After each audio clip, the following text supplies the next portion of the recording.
Okay, so 3, 2, 1. Hi guys! Today we are with an exceptional guest. Besides, we are here with Tong Tong. Hi. You are Ciao. you are my first German guest. Okay. So that's my pleasure to be here. and it is also my pleasure, and I thank you very much for having accepted this interview, because guys, you must know that Tonto is a classmate here at the Peking University of several courses, but in parallel with her student life, she is also pursuing a career as influencer. Besides, she is a food blogger with more than 100,000 followers on TikTok and 40k followers on Instagram. Am I correct? Well, yeah, like now I almost have 60k. Oh yeah, because like I was when I prepared the questions, I made some research, but it was like 2 months ago. So you probably got. Is it possible you gained so many followers? Yeah, like I think the China content is going pretty well. So yeah, I've been gaining some followers easily the couple of weeks. Yeah. Okay, like I'm very curious to ask you, why did you choose to come here, since you are a student at von Humboldt University of Marketing Management? Am I correct? Well, I study business administration Okay. at the Humboldt University. Why I decided to come to PKU? First of all, I'm Chinese, and as you can see, and I always wanted to come to China, to be honest, to improve my Chinese, as well as like during COVID, I couldn't come back to China for over 5 years. So my dream was actually to like study here and stay longer than only 2 weeks. And yeah, so for me it was like I only had one university I wanted to go to, and that was PKU. Okay. Because it's the best university in China. And yeah, I wanted to make my mom proud as well. So Like in Milan, when I tell my Chinese friend that we are at Beida, they are always so impressed. And like, I wanted to ask you, do you feel more German or Chinese? Because you have spent a lot of time of your life in Germany. So how do these two cultures, very distant, coexist within you? I would say I feel more German than Chinese, but whenever I'm surrounded by German people, I also don't feel that German. Like, it's complicated. Like, I know when I'm with Chinese people, I definitely feel, okay, I'm not Chinese. But with German people, I also kind of feel that I am not from their country. And so I wouldn't say I have like I identify myself only Chinese or German. I would say like a good mix. And I also went to Canada for 1 year, and this also changed me. And so it's, I don't know, I think I'm just like multicultural, and yeah. You know, like, as you know, I am German. Like, I have an additional citizenship. However, I don't feel German because I think that in order to be a true German, there is only one requirement for this specific nation, that is speaking German. To me, to my eyes, if you speak German, I can consider you German. So I wanted to ask you, what's sort of barrier that separates you from feeling as German as the other, or on the other side, as Chinese as the other Chinese? Like, I can start with Chinese. Well, obviously I'm different because the Chinese people, they're very strict, I feel like, and maybe, and also not that I feel like not that open-minded, and they're more like they the traditions are very important for them. Okay. Also, like listening to what the parents want from you. for me, like I'm kind of the opposite. Like whenever I want something, I would try to pursue it, and my parents they can kind of have to accept it. Like for example, if I like someone, I wouldn't like look at their status. I wouldn't look at their families. But I feel like in China, it's still like a thing, and also they're kind of like not good with expression. They're expressing their emotions. I would say I'm also pretty open with my emotions. Whenever I don't like something, I would just say it. I would just leave the room or like show my happiness. As Chinese people, they probably hide their emotions and they don't want to be hurting someone, and they want to be stay polite. So at that point, I'm definitely different. And with Germans, I feel different because, for example, they're saying like, "Oh, have you watched these kind of series back then when they were little?" I haven't, like, because I didn't grow up with like watching those movies or series that children were used to watch, or like listening to some German songs. I don't really listen to a lot of German songs, and also sometimes the humor I can't. The I don't famous German humor. I don't think it's funny. Like whenever, like I really like German people, but it's very hard for me to adapt their humor, and so sometimes whenever I'm around a lot of Germans, I know I'm extroverted, but then I feel introverted somehow. And this is the same with Chinese people. Actually, I'm really extroverted, but if they only talk in Chinese, and like they also have their own humor, I also don't get it. So yeah, it's like I don't know if it's maybe because of myself or because I stayed in China until 7, moved to Germany until then. So yeah, I don't know. I lived in both of cultures, but don't get both humor. So. Happens. I mean, I've lived all my life in Italy, and still I don't get the humor of Italy. But you're really funny, I think. So thank you. I appreciate it. You should tell my follow. Like I'm famous for my. No, badge. I get your humor. I don't know. I just think whenever you say like a joke or like say something in the class, and I just think it's funny. But like. Yeah. Thank you. Yeah. Thank you. Well, I really appreciate that. So, like now, I wanted to talk about your influencer career. In particular, your focus is on food and nutrition. You document the meals you have during your life. You rate them. You show them. And I wanted. You've gained a lot of success because not only you have a lot of followers, but you have a lot of engagement under your videos. I've gone to read the comments, and like usually many influencers have a lot of likes, but actually nobody comments under their videos. You actually have many people that want to say something about your content. So I want to ask you, how did you start this project? And did you ever think that it could reach such a high level? And what do you think it's going to be the future for this project? So actually, I started when I was 14.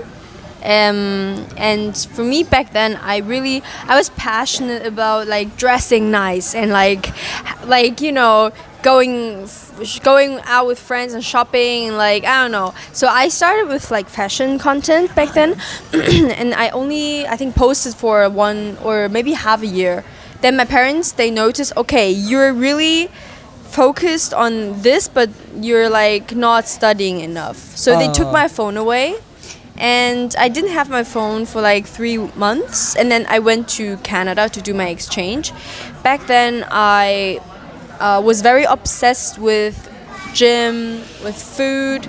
I knew social media was kind of toxic because I was like comparing myself with others. So I started noticing that my eating behaviors and also my gym behaviors weren't healthy. So I was really like focusing on eating very healthy food.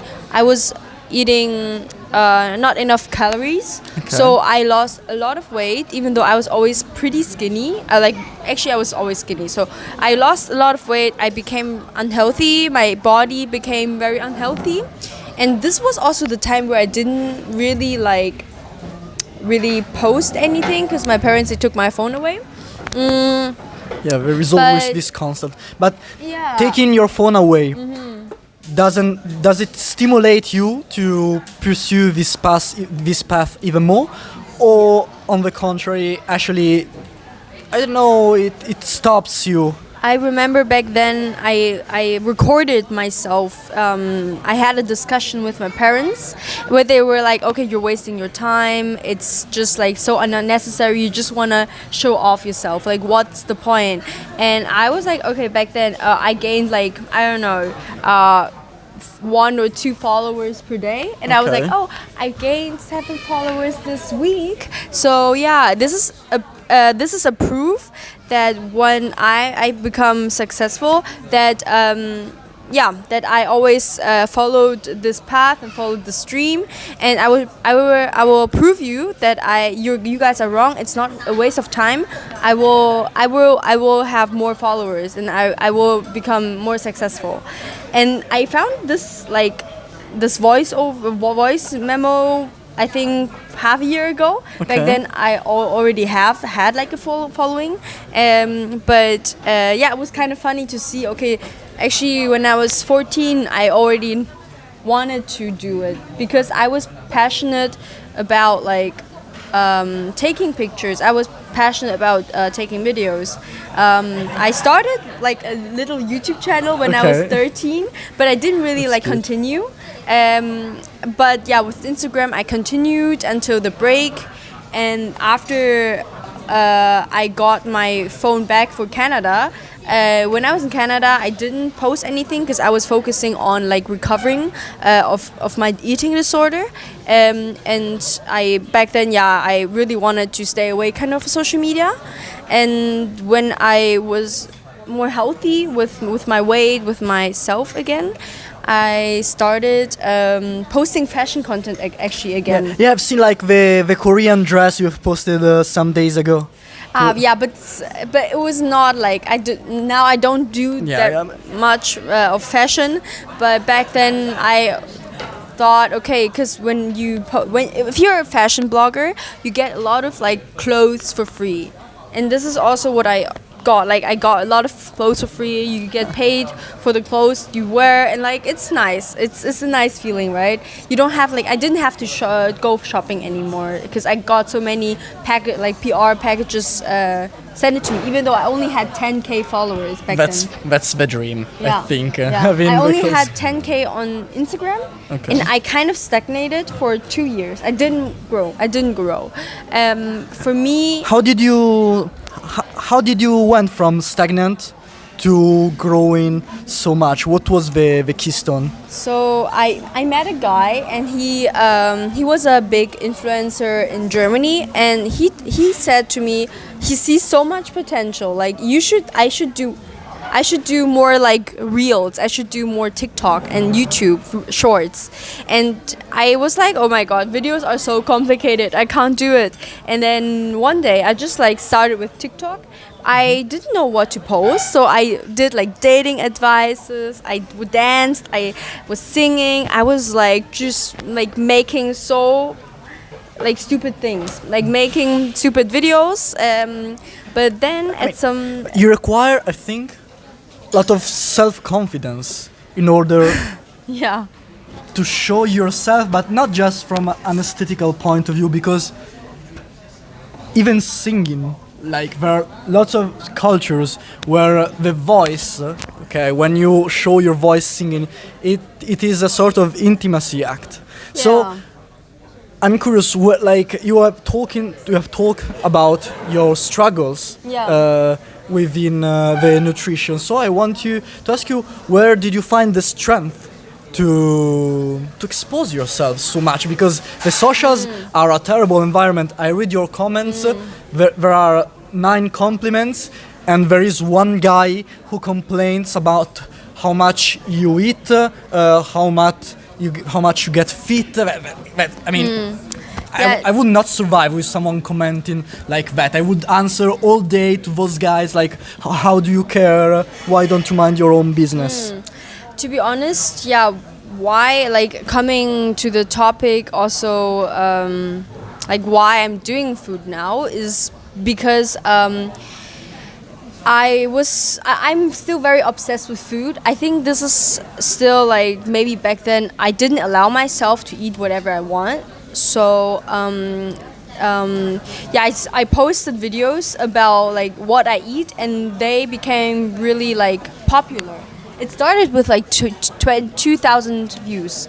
It's I was super happy, and then when it reached 10K after a week, I was like, oh my god, it's viral. Even though it's not, but it was on TikTok. But then I think after a month of posting what I eat in a days, I got a video which has 8 million views, and this went viral. I think I got like 30K followers within like 2 months on TikTok. And to be honest, my comments, I would not even say there are 9 compliments. I would say there are 9 hate comments and 1 compliment. Yeah, I wanted to be kind, but yeah, like no, I've read some. Like, it's a lot, like, but at first I was really sad because like my intention was not to like frustrate people. Like my intention was also helping girls to let them know, hey, you can eat whatever you want and still stay fit. You don't have to follow all this, or you don't have to believe all those influencers that they only eat salad, or like you don't have to eat it to stay fit, right? You should not feel pressure. And this is also, I've met like followers of mine. All of them, they had an eating disorder, or they have an eating disorder. We're really skinny. I was so concerned also when I saw him, but then it made me so happy to know that my videos help them to eat more, to make them feel better about themselves. So this is my purpose, why I kept posting on like food videos. Also, this is something I do every day. Like we eat every day, and so for me, it's not even like something like or work. Like if I film myself eating, I eat anyway. So why should I not film myself? And it's not complicated to like post every day because I eat every day, right? It's not like I have to have an idea to about some topics, right?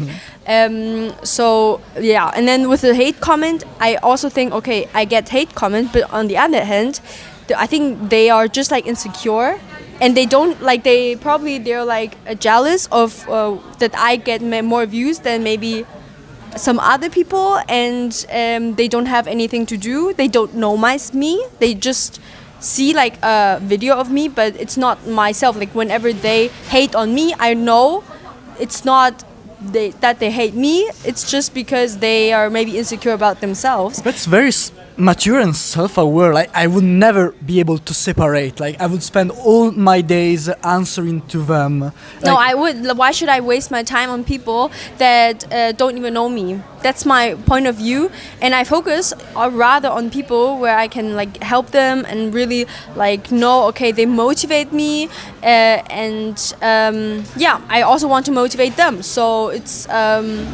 Yeah, I really also sometimes take screenshots of positive comments or like DMs when girls text me those kind of long texts and just like saying thank you and how happy they're that they found my channel.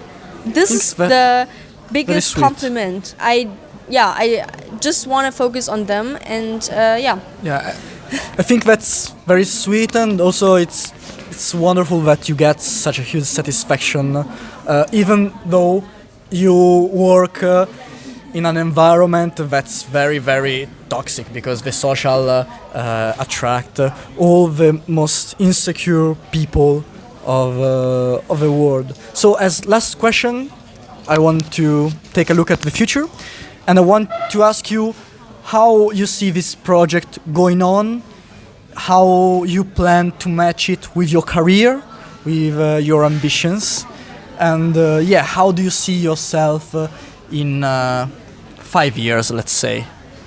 In 5 years, it would be great if I have built my own company.